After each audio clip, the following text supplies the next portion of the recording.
Hi, my name is Mike Lawrence.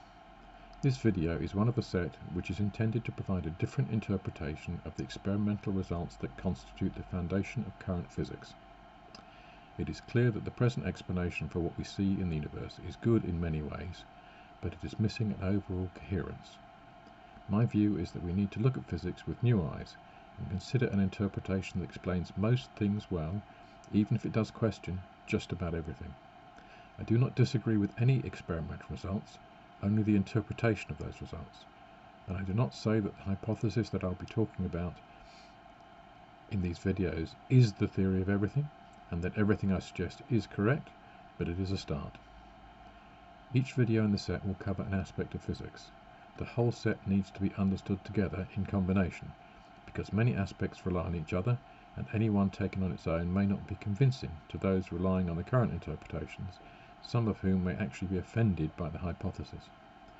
There will be links in the videos to other videos in the set that cover closely related or overlapping aspects.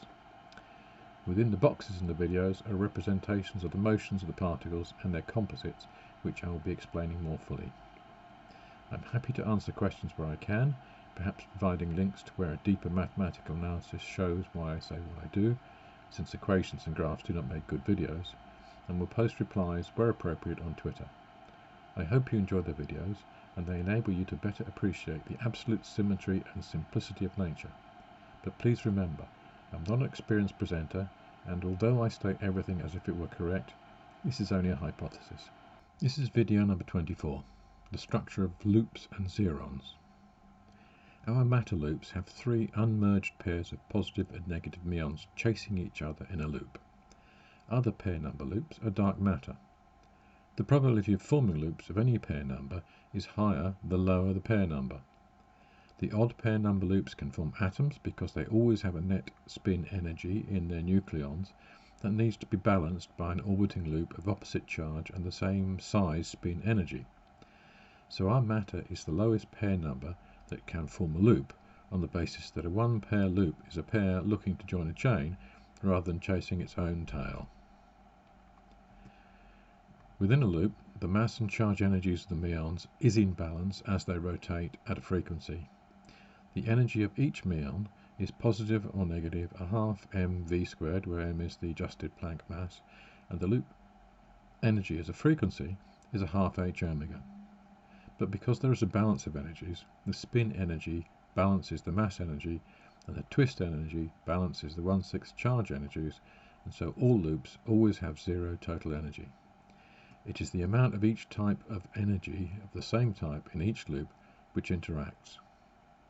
Loops stack like dishes with their rotational axis aligned through the middle of their plane of rotation.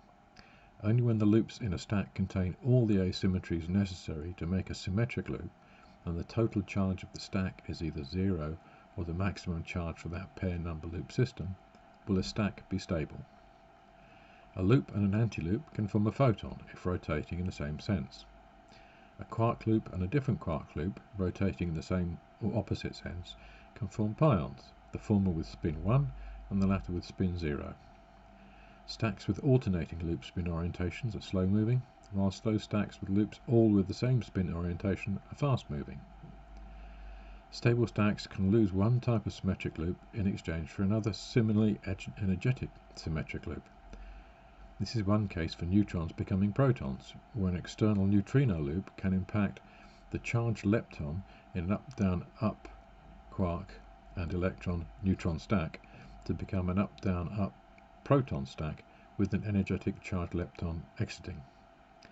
In the same way that photons can form from loop and antiloop, rotating in the same sense, two such loops rotating in opposite sense will form a different composite, a zeron. A zeron has a total charge and spin of 0, but does have a mass effect, the same as a photon with the same frequency. The zeron is the physical basis of pair creation, in that, if impacted by an object, it will split into its two loops. What will be observed is, for example, an electron and a positron that seem to appear from nowhere. But the two loops already existed, and their energy on splitting out of the zeron represents the incoming energy of the object. They will reform the zeron in due course, with the time to reform inversely related to the impact energy, usually expressed as the energy times time is Planck's constant, which is the basis for Heisenberg's uncertainty principle. Zerons probably exist centered on every point within the universe at all frequencies and represent the 0-point energy observed at ½ h omega each loop, and may contribute to the overall density of energy in the universe and the background viscosity effect. The existence of zerons, other than in pair creation, can be seen between two uncharged conductive plates as the Casimir effect, where the plates are displacing the zerons of larger diameter than the plate separation from between them. The excess pressure from the different zeron densities outside versus inside drives the plates together. The chasing motion, which drives loop rotation, does not imply that the meons and the loops have perpetual motion.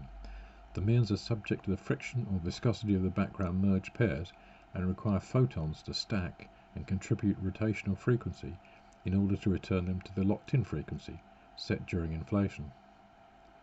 Considering loop structure more formally, the symmetry groups that underlie the formation of all loops can be constructed.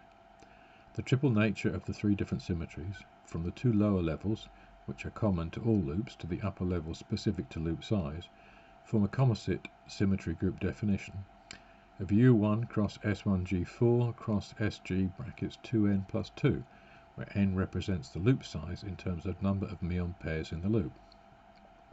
The symmetry group for normal matter is found to be when n is 3 and is U1 cross S1G4 cross SG8.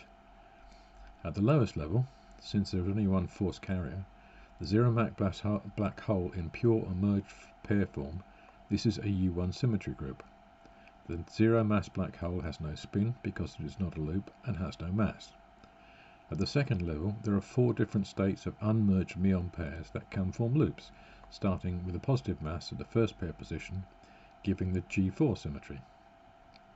Considering the number of leptons and quark equivalents within each loop set provides a possible alternative symmetry system for the third level, which represents the number of charge combinations possible. The number of combinations for a 2-pair loop, K, using 4 meon pair states, T, will be the combination brackets K plus T minus 1, C, brackets T minus 1, which is equal to 5C3, which is 10. In this example, there are 10 different combinations possible, representing 6 differently charged loops. In a 3-pair loop, there are 20 combinations and 8 differently charged loops, corresponding to our fermions, so that the number of fermions in a loop of n pairs will be symmetry group brackets 2n plus 2. The combination of the 3 symmetries gives the composite symmetry description of all loops as U1 cross S1G4 cross SG brackets 2n plus 2, as already mentioned. Related videos would be 31, anomalous magnetic moments are variable, and 25, loop symmetries and stack formation. Thank you for watching.